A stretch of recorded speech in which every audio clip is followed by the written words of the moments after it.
मोदी जो है उन्होंने अपने क्या मुंडिया डंड बैठक कड्डो ते तेल शेल अपने डोलियां मारो तो जाओ इस समंदर जाओ और दसो जाके कि this is where we are now Pakistan is struggling कि एयरक्राफ्ट कैरियर्स जो हैं वो जब कहीं पर मौजूद हो तो उसमें कितना इक्विपमेंट हो सकता है, और जब वो किसी जगह पर चलते हैं किसी सी में, जैसे कि अरेबियन सी के बारे में कहा जा रहा है, तो वो कैसे नज़र आते हैं। अब उनकी एक गूंज होती है, गूंज से मुराद ये है कि एक धमक होती है, एक रोब और दबदबा होता है जब किसी का कोई एयरक्राफ्ट कैरियर कहीं जा रहा हो।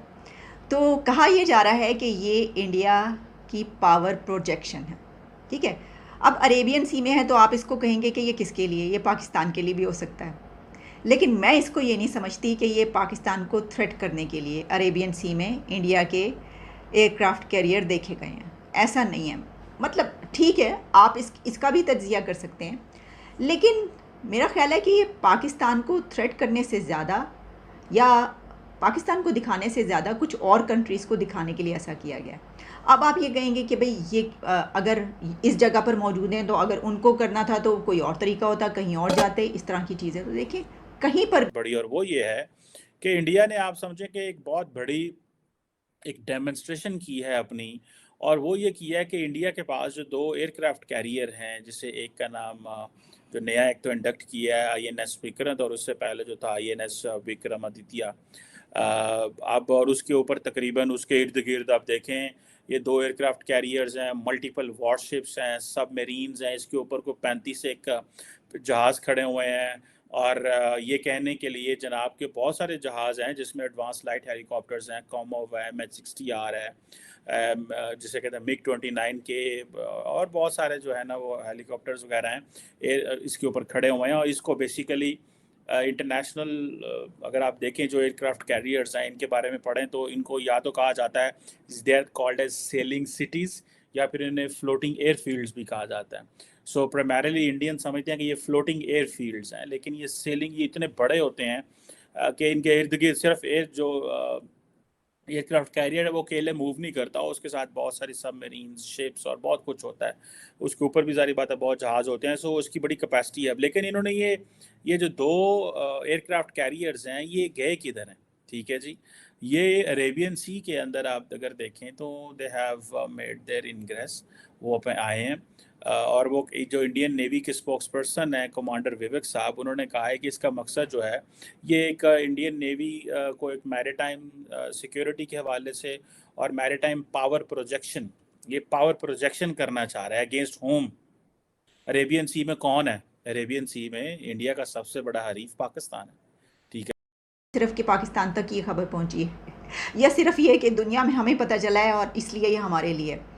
इस पे बात करते हैं कि पाकिस्तान के लिए है या नहीं, लेकिन पहले मैं ये समझती हूँ कि ये पावर प्रोजेक्शन है उनकी, और ख़ास तौर पर दुनिया में जो कुछ चल रहा है आप देख रहे हैं कि क्या कुछ हो रहा है। एक तरफ हमने इससे पहले आपको ख़बर ये दी थी कि नेटो को इनकार कर दिया इंडिया ने कि हम नहीं शामिल होते तुम्हारे साथ, हमें ज़रूरत नहीं है, हमारा माइंडसेट ऐसा नहीं है, हम तो जंग चाहते नहीं हैं। ये भी एक बात कि ना, हम ये बात अगर करें कि जी ये जो एयरक्राफ्ट कैरियर हैं ये इसलिए हैं अरेबियन सी में देखे गए हैं, ये पावर प्रोजेक्शन है, इसलिए ये बताया जा रहा है कि क्योंकि ये जंग पे आमादा हैं, तो ऐसा है नहीं। ये तो इससे उलट बात है, क्योंकि वो ये कहते हैं कि हम तो जंग करना ही नहीं चाहते।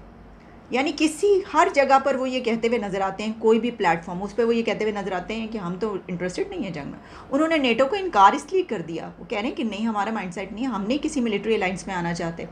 और इससे पहले एक कॉन्फ्रेंस के दौरान जो उनके पीएम की तरफ से प्रेसिडेंट पुतिन को बाकायदा कहा गया था कि ये तो इरा नहीं है जंग का, आप कहाँ जंग करने बैठ गए। अब किसको कहा है उन्होंने? अपने बड़े स्ट्रॉन्ग अलाई को, यानी रशिया के, उसको कहना बड़ी बात है। और ऐसी सिचुएशन में कि जब वो उन्होंने जंग की हुई है और जंग जनाब, और जब गल्फ़ के ममालिक हो, ओमान हो या यूएई हो, कतर, कुवैत, या जो गल्फ़ ऑफ ओमान वगैरह, ये जो पर्शियन गल्फ़ में जो ममालिक हैं उनको भी बताना है कि हम हाँ भाई हमारे पास ये 2 बड़े एयरक्राफ्ट कैरियर हैं। साथ में अफ्रीका को भी मैसेज देना है, क्योंकि अगर इन्होंने चाइना को मैसेज देना होता तो चाइना के तो they should have gone in bay of Bengal और उधर जाते, उन जगहों पे जाते, लेकिन उन्होंने पाकिस्तान को एक मैसेज दिया है कि भाई हम अब यहाँ पे खड़े हुए हैं। देखें मैं अभी 2 इंडियन एयरक्राफ्ट कैरियर्स देखे गए हैं अरेबियन सी में, तो इसमें एक बात तो है कि अपनी ताकत दिखाई है इंडिया ने, ये बात तो मैं मानती हूँ। उन्होंने नहीं भी दिखानी चाहिए तो वो दिख गई है। अब उसमें कितना क्या कुछ है वो भी उन्होंने दिखाया कि देख लें हमारे पास क्या। अच्छा, अब ये दुनिया को बताने के लिए ज़रा ध्यान से हमारी तरफ, मेरा तो ख्याल है कि चाइना भी वो देख चुका है, ख़बर जो है वहाँ तक भी पहुँची है, उसको भी ये पता चला है। तो दूसरा ये भी है कि कोई चढ़ाई करने की कोशिश की तो हम बिल्कुल तैयार हैं। अब अगर हम इससे आगे बढ़े और हम कहें कि भाई पाकिस्तान है, तो हो सकता है, यानी बिल्कुल आप ये तो नहीं कर सकते उसको 100% ऑप्शन आउट कर दें, ऐसी बात तो नहीं है, क्योंकि उस तरफ से ही कहा जाता है कि जी दहशतगर्दी होती है हमारे खिलाफ। तो अब ये कहा गया हो कि भाई अगर ऐसा कुछ हुआ तो फिर देख लो, हम तो जो हैं वो तैयार बैठे हुए हैं। हालांकि मिसाइल जो है वो उस तरफ से उड़ के आता है। यार वो जो उड़ती कोई चीज़ आई थी ना, जिसका हमें कई दिन के बाद पता चला था एक ही आया जी, ये पतंग है, ये काइट है, ये की है, ये तो पता है लग गया वो तो मिसाइल है। तो जड़ा मिसाइल सी वो सानू मतलब हमारी आंखें बाद में खुली, तो वो तो वहाँ पर मिसाइल जो है वो आ चुका है। आपको पता है उनका गलती से आ गया, गलतियाँ हो जाती, टाँकी मारते हुए चल जाती हैं चीज़ें तो चल गया उनसे, लेकिन उस पर वो तो हम पहले भी कई दफ़ा बात कर चुके हैं। तो बात ये है कि उन्होंने अपने S-400 भी लगाए हुए हमारे बॉर्डर्स पे। हमारी जो इस वक्त, मैं इसको क्यों नहीं मान रही कि ये पाकिस्तान के लिए, इसकी वजह ये है कि हमारी जो इस वक्त सिचुएशन है उसमें तो ये ज़रूरत ही नहीं है। हम तो मतलब इस काबिल हैं कि हम किसी से जंग करें, किसी पे चढ़ाई करें, या हम जो है हम हल्ला बोल दें या हमला कर दें। हमें तो अपनी पड़ी हुई है भाई, हमारे तो अंदर ही एक दूसरे के ऊपर हमला किया हुआ है, हल्ला बोला हुआ है एक दूसरे के ऊपर।